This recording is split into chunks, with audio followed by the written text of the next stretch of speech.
Hello, Nick. It's nice to see you today. It's Valentine's Day today, so I put my kind of bright pink top on specially to celebrate.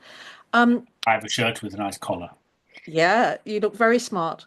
Thank you. Um, Likewise. thank you. So Nick and I first met because Nick's, as you probably know by now, publishing his second novel with Pegasus this year, and um, and that's what we're here for today, just to talk about what that process was like. And I'm just really quite interested in how you came about the idea of Connor Jackson, Nick. He's quite an intriguing character. That's it's not something which came overnight. The idea, the name didn't, or the type of character. It's something which developed over a while. But when I first came up with the idea of a story, I thought, well, you need a protagonist, and that protagonist must carry the story.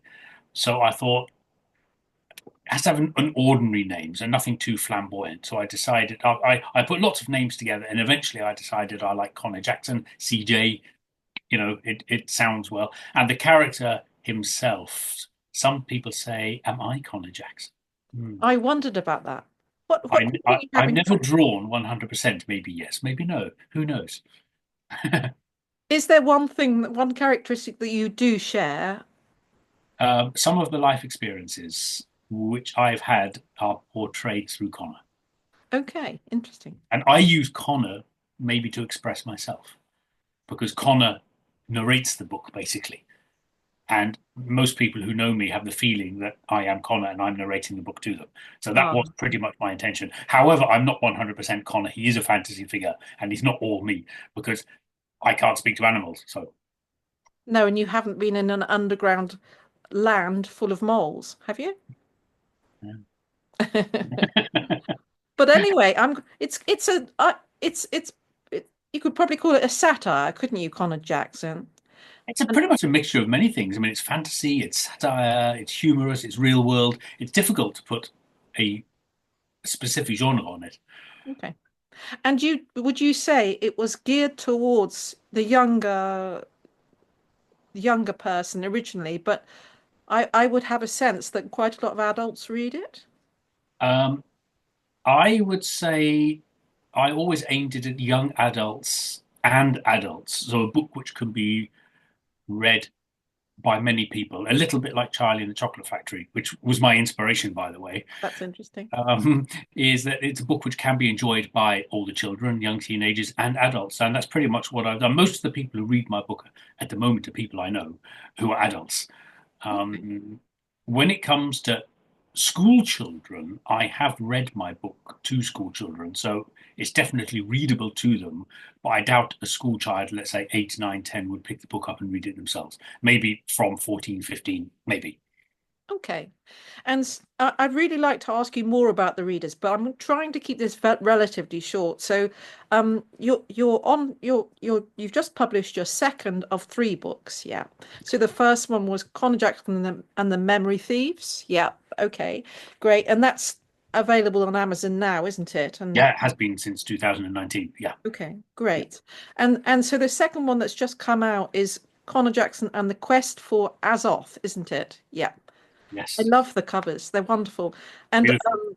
and it continues the tale of Conor Jackson. And then the next book, which you'll probably not fully you haven't written it yet, have you? Have you? Honor Jackson and the Keys of Truth is planned, and Okay. I've written the first two chapters. But usually I change it as I go along. But the core of the story is planned. Okay, wonderful. And that will end the story, won't it? The third book. And that 100%. could potentially be out next year. Oh no, no, no. No. Little while. Between the two books took 4 to 5 years, and I anticipate taking it again that time. I have a full-time job, and writing a book is actually to find the creative time to immerse myself doing it is very difficult when you work. So Okay, so that's an interesting point that you're in a full-time job, and that is teaching. You yeah. teach, don't you? Yeah. I prefer the word train Train. personally because I always think teachers like school teacher. Nothing against school teachers, but I consider myself more of a business English trainer communication trainer. So I teach in companies, train in companies, and help people do their jobs in English. So it's not really teaching. So, Okay, that's very interesting. And then when you're actually launching a book and you're out there giving readings and talks and everything now, how do you juggle that? I mean, when do you write when you're writing a book, and when do you manage to find the time to do the interviews and everything else if you're in a full-time job? okay, let's talk about then the business end, which I'm in now of Conor Jackson and the press for Azoth. I try to do one or two readings per month, and I have a special day of the week, like Tuesday afternoon or Tuesday evening or at weekends, where I can fit it into my work schedule. And so I do a lot, and I do a lot of social media work, but I can do that in the mornings and the evenings. Okay. Writing is completely different. I'm the type of person who has to completely immerse myself, and I like to go away on a writing holiday, maybe for 2 weeks or something like that, and I become Conor Jackson and the characters, and I immerse myself completely, and I write by hand, so uh, longhand, and I completely become part of the story, and I'm in my own little world, and I have to do that by myself. It's okay if people are around me, as long as I don't know them. Okay, that's interesting. And sounds to me like just about the right way to do it. I mean, um, as you know, I'm bringing out my first novel this year. Um, and I wrote it when I was 19 or 20 originally.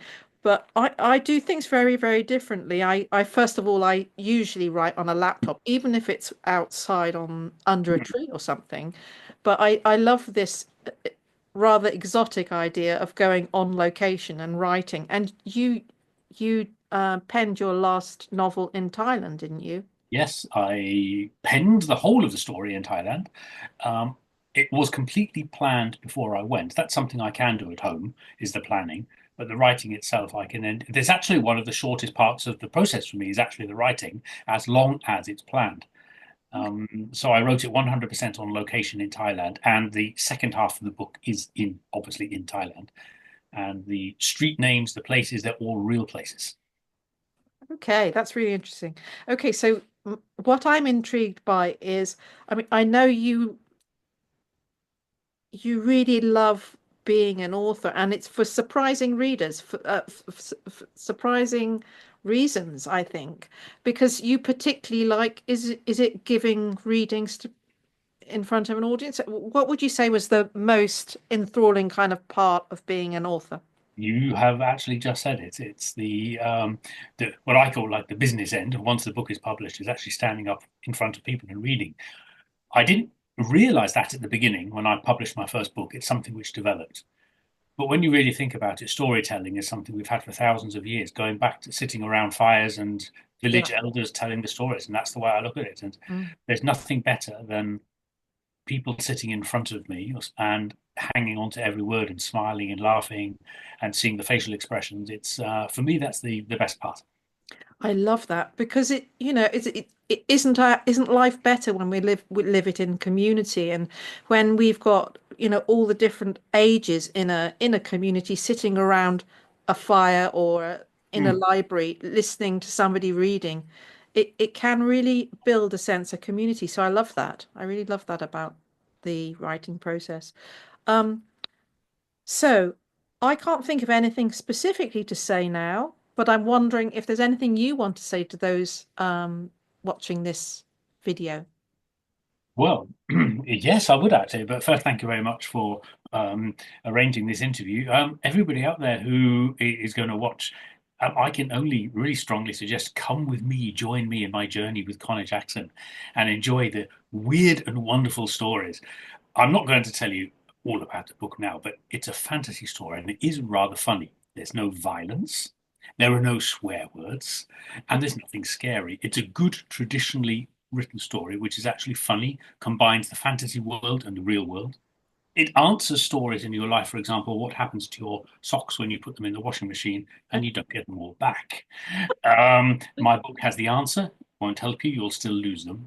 It will answer the question of why we have thousands of molehills. Well, they need space for storage. For example, Professor Wingnut, who is the key to the first book. And you've got, of course, really funny characters, and my favorite character is Colonel Pickle. Um, I think I shouldn't say too much because it really is a funny, fast-moving story with a cunningly thought-out plot. Come and enjoy my world.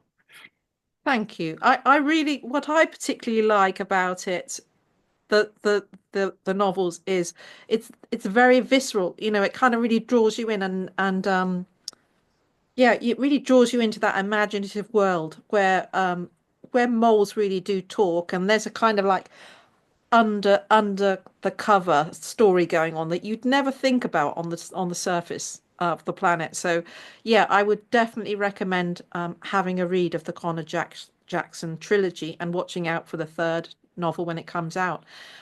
So we're going to round up there, but I'd love to ask Nick, it's Valentine's Day, as we mentioned.